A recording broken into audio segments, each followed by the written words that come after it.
마태복음 4장입니다. 마태복음 4장 1절에서부터 13절까지입니다. 오늘도 주의 말씀이 우리의 발걸음을 인도하는 하루가 되기를 소원합니다. 마태복음 4장 1절에서 11절까지 말씀 교독하겠습니다. 하나님의 말씀입니다.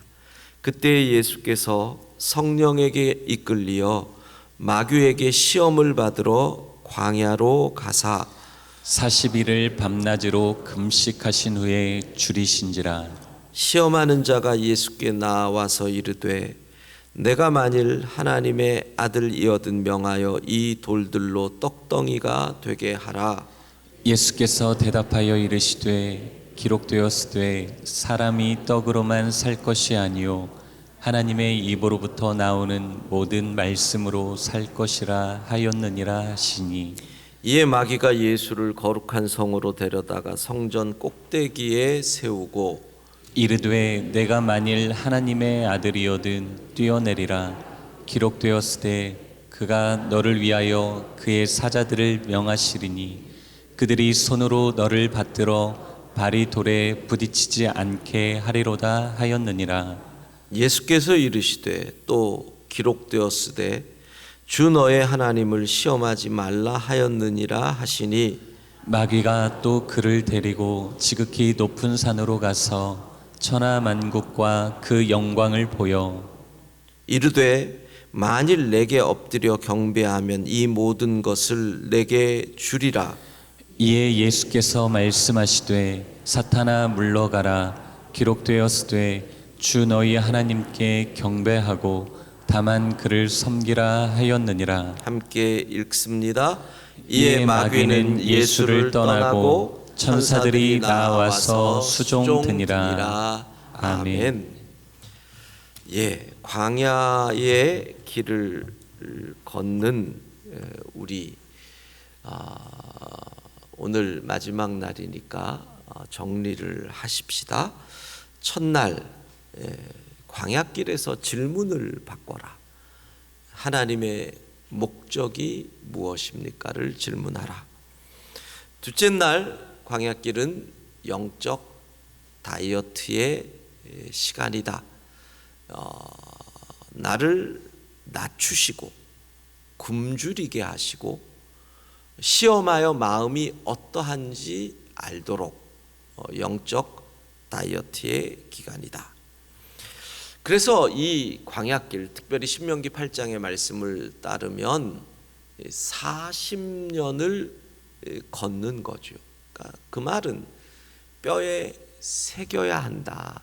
뼈에 새겨야 한다. 그러니까 이 광야길을 걸으면서 교훈을 뼈에 새겨야 되는데 두 가지죠. 하나는 잊지 말자. 잊지 말자. 잊으면 교만해지면 뭐라 그런다? 내 힘과 능력으로 이 일을 이루었다. 하나님의 은혜를 잊으면 내 힘과 내 능력으로, 그러면 망한다. 잊지 말자. 두 번째는 뭐예요? 말씀대로 산다. 만나 기도라고 그랬죠. 우리가 식사 기도할 때마다 사람이 떡으로만 사는 것이 아니요 하나님의 입에서 나오는 모든 말씀으로 사는 것을 오늘도 깨닫게 해 주십시오. 그러면 40년 광야길에서 하루 세 끼 만나를 먹을 때마다 이 고백을 한다. 만나가 주는 의미가 뭐예요? 뼈에 새긴다라는 거죠. 우리는 말씀대로 살아야 한다. 네 번째, 그래서 이 광야길을 통해서 어떻게 자족을 이루는 겁니다. 물론 자급자족이 아니라 여기서 급은 줄급자니까 스스로 공급해서 스스로 만족하는 것이 아니라 신급자족, 하나님이 주심으로 만족한다. 그 자급자족이 아닌 신급자족이 빌립보서 4장 13절의 말씀이라 그랬죠. 내게 능력 주시는 자 안에서 내가 모든 것을 할 수 있다. 그 말씀은 하나님이 아니면 나는 모든 것을 아무것도 못합니다. 하나님 없으면 나는 아무것도 아닙니다라는 이 고백이 바로 신급자족의 고백이고, 이것이 광야길을 통해서 우리가 이루는 모습입니다. 자, 그래서 어제 우리는 결국 이 광야길의 목적이 뭐냐? 예수님을 닮아가는 그리스도인. 히브리서의 말씀을 통해서 우리의 믿음의 선배들도 다 이 길을 걸었다. 아브라함도, 모세도, 다윗도, 다니엘도, 그리고 예수님도 이 길을 걸었다라고 말씀드렸습니다. 예수님도 이 길을 걸었기 때문에 우리는 이 길 속에서 믿음의 주요 온전케 하시는 이인 예수님을 바라보고 이 길을 걸어가야 한다. 이게 어제까지의 말씀입니다. 토요일이라서 오늘 하루만 나오신 분들은 요점 정리 코 안 풀고 다 해결을 하셨습니다. 맞는 말 한 건가요? 예. 자, 오늘 광야에서 시험을 받으신 이 본문의 말씀은 너무 유명하지요. 그런데 우리는 이 본문을 인생의 광야길을, 우리 인간이 걸어가야 할 인생의 광야길에 어떠한 시험이 있음을 예수님께서 상징적으로 보여주신 것으로 볼 수가 있습니다. 자, 첫 번째 유혹, 돌을 떡으로 만들어라. 이건 가장 우리가 살면서 기초적인 의식주의 문제입니다. 우리가 살아갈 때 의식주의 문제가 생기면 그것이 바로 광야입니다. 광야. 어쩌면 두 번째, 세 번째 유혹보다 첫 번째 유혹이 대부분의 사람들에게 가장 큰 광야의 길이 될 확률이 높습니다. 왜냐하면 결국 이 문제는 돈의 문제가 되기 때문에 그렇습니다. 본문 2절을 보면 이렇게 돼 있죠. 40일을 금식하신 후에 줄이신지라. 배가 고픈 가장 기본적인 3일을 굶주려도 도둑놈이 된다는데 40일을 줄이신 분에게 있어서 이 시험이 얼마나 큰 것이겠습니까? 사실 우리가 유혹에 넘어가는 것도 돈 때문입니다. 돈이 부족하면 인생의 광야길이 시작이 되는 것이지요. 두 번째, 성전 꼭대기에서 뛰어내려라. 이것은 명예, 인기지요. 세 번째, 산 꼭대기에서 절하라. 이건 권력과 힘이죠. 두 번째, 세 번째 유혹은요, 돈의 유혹과는 조금은 별개입니다. 왜냐하면 인기가 있으면 돈은 따라오고 권력이 있으면 돈이 따라오기 때문에 그렇습니다. 그러나 첫 번째 유혹은 어쩌면 일반적인 사람들에게 있어서는 가장 큰 유혹이 될 수 있는 것이죠. 그런데 내 삶의 기초적인 문제가 생긴 그때 성경은 질문하는 겁니다. 하나님의 입에서 나오는 말씀으로 살 수 있느냐? 첫 번째 이야기, 그 인생 광야길에서 하나님의 목적이 무엇입니까? 그러니까 내가 지금 필요한 이 필요보다 하나님의 뜻을 더 따를 수 있느냐? 바로 그 질문, 그것이 첫 번째 유혹이 되는 것입니다. 이것이 가장 필요한데 그때 그 필요가 아닌 하나님의 뜻을 따를 수 있는, 그것이 바로 유혹을 넘어가는 것이죠. 두 번째 유혹입니다. 인기, 명예입니다. 사실 돈의 문제가 해결되면 그 다음에 사람들은 그것을 찾는 것 같습니다. 뭐라고 할까요? 요즘 아이들 표현으로 하면 인싸라고 할까요? 그런 것이죠. 성전 꼭대기에서 뛰어내립니다. 성전이라고 하는 자리는 거룩의 상징이죠. 그 거룩의 꼭대기에서 뛰어내리는 일을 하는데 천사가 거룩을 상징하는 하나님의 사자가 뛰어내리는 나를 받아줍니다. 그 순간 나는 모든 사람에게 하나님을 상징하는 최고의 명예를 얻게 되는 것이죠. 인기와 명예를 얻습니다. 그런데 여기서 성경은 이렇게 얘기하는 겁니다. 하나님을 이용하지 마라. 이 말씀이 그겁니다. 예수님의 말씀, 주 너의 하나님을 시험하지 말라. 이게 무슨 뜻입니까? 너의 인기를 위해서, 너의 명예를 위해서 하나님을 이용하지 마라. 백악관 앞에 있는 교회 시위대를 물리치고 성경책을 들고 사진을 찍습니다. 너의 표를 위해서 하나님을 이용하지 마라. 정말 이 시대가 거룩을 꾸밉니다. 성경을 사용합니다.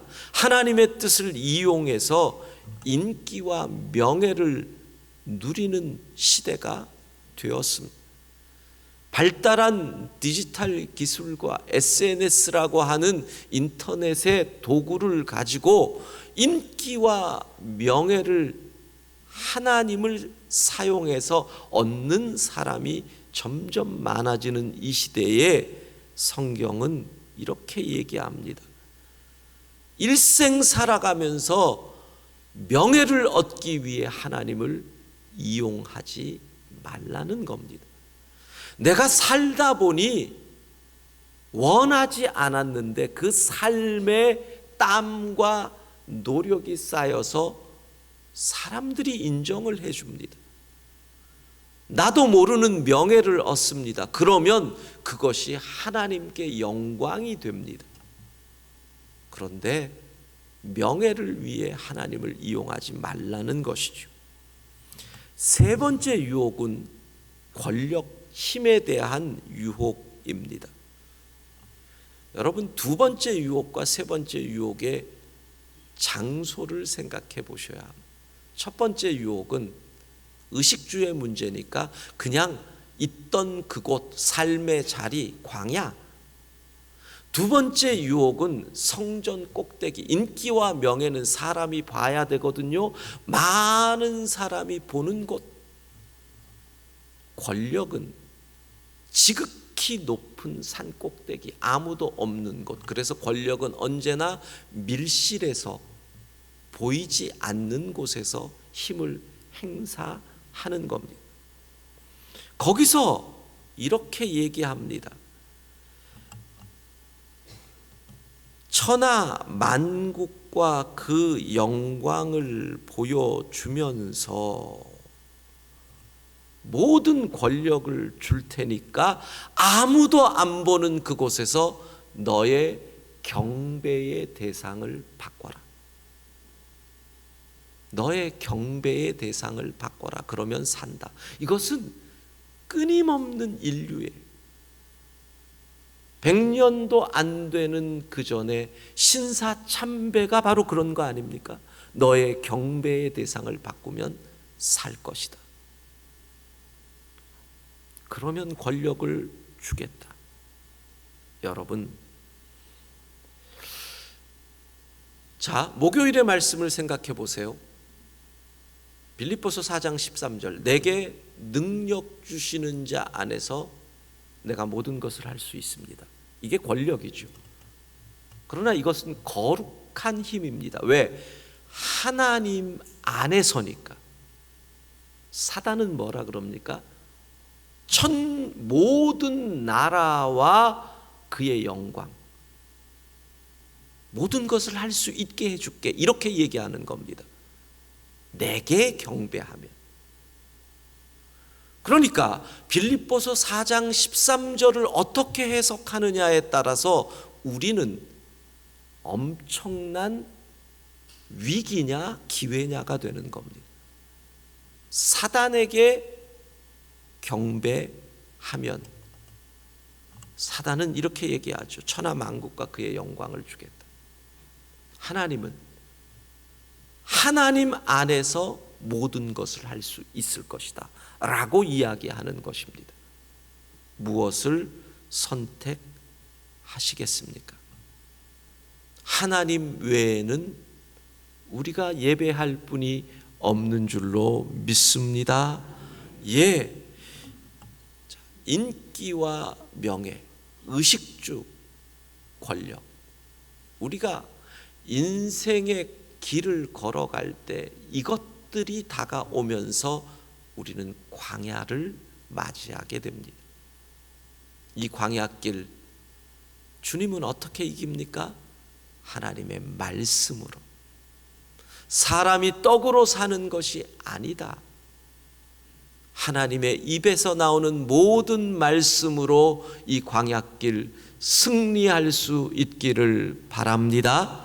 자, 4장 1절은 이렇게 시작을 합니다. 그때가 언제입니까? 그때의 광야로 가는데 바로 3장을 보면 예수님이 세례를 받는 그때입니다. 그때 어떤 일이 일어납니까? 하늘로부터 성령이 임하고 하나님의 영광이 나타나는 예수님의 공생의 시작 최고의 영광을 맛볼 그때입니다. 그때의 시험이 옵니다. 그런데 11절 마지막에 이렇게 됩니다. 이에 마귀는 예수를 떠나고 천사들이 나와서 수종드니라. 천사들이 수종을 드는 놀라운 일이 벌어집니다. 이때는 언제입니까? 시험을 이긴 때입니다. 그렇습니다, 여러분. 교만하여질 수 있을 그때의 시험이 오고 나를 낮추시고 굶주리게 하시고 계명을 지키는지 안 지키시는지 보신다는 말씀대로 하나님의 말씀대로 나아갈 때 천사가 수종두는 놀라운 축복이 임한다 라고 성경은 말씀합니다. 하나님의 말씀으로 승리할 수 있기를 소망합니다.